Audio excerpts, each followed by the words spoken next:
Thank you, Greg, and good morning, everyone.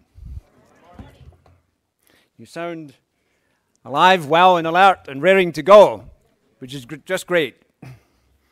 It's a great pleasure for me to be here, and I think it's very timely as an opportunity to speak on behalf of Canada's Task Force on Financial Literacy. It's opportune because the issue I want to speak to today is attracting a great deal of attention, not only among financial advisors such as yourselves, but also among senior levels of government. And of course, that issue is the financial literacy of Canadians. There's an old saying that there's nothing like a hanging to focus the mind. The worst financial crisis in living memory has led governments around the world to look beyond immediate responses to more sustainable remedies that will build long-term prosperity. Several, including Canada, have landed upon financial literacy as a key step forward. The ground I plan to cover this morning is shown on the screen. I'll outline key aspects of financial literacy, provide an update on Canada's task force, share some observations, and look forward to 2010. I'll close by commenting on the role of advice in the financial arena and add some final observations, and I hope to leave reasonable amounts of time for questions. In any discussion of financial literacy, a good place to start is a definition. There's a whole lot out there of these. The task force settled on one that's short, simple, and we believe powerful. Simply, that financial literacy means having the knowledge, the skills, and the confidence to make responsible financial decisions. So, why financial literacy? Well, it affects all Canadians, regardless of their walks of life, origin, etc. It's truly universal. I would suggest to you that notwithstanding the ties of family and other, that there are few relationships more profound than those involving money. As was mentioned both in the introduction and by myself, the financial crisis has elevated the spotlight on financial literacy.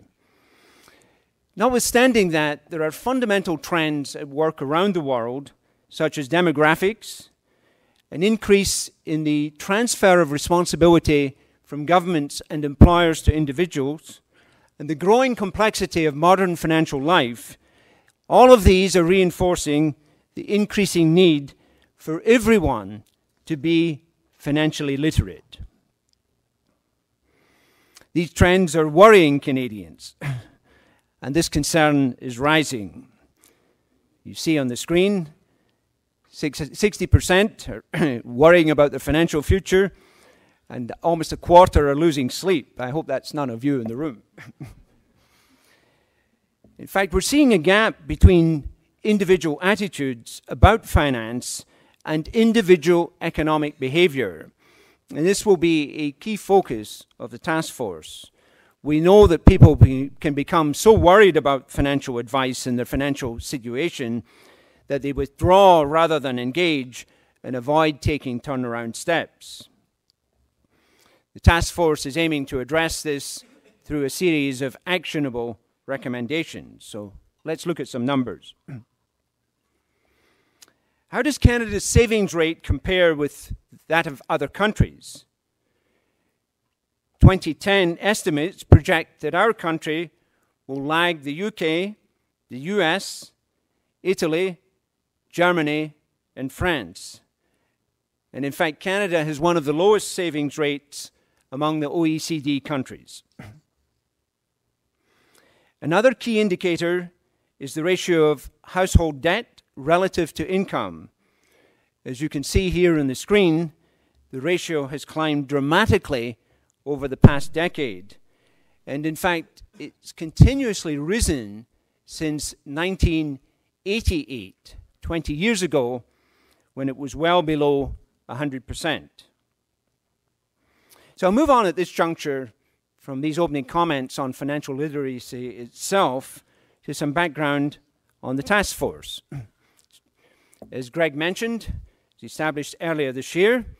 We have 13 members from all across Canada representing a wide range of perspectives. In fact, I might suggest to you 13 very different perspectives, making the chair a particularly fun role to play. And all of them very valid and worthwhile perspectives. Our timeline's quite ambitious. We'll be issuing a report and recommendations to the Minister by the end of next year. The Minister, when he appointed the task force, perhaps had in mind that 13 people might have many different views. So he was careful to prescribe our mandate in some detail. So what you see on the screen here is actually a précis of the mandate. The mandate was sufficiently fulsome that I couldn't get it onto a single screen and have a font that you could read. So I think you'll notice the focus that to leverage existing resources and have a framework for collaboration among all stakeholders. And I have a few more words to say about that. You know, speaking as I do, as an incomer to Canada, I have a particular perspective.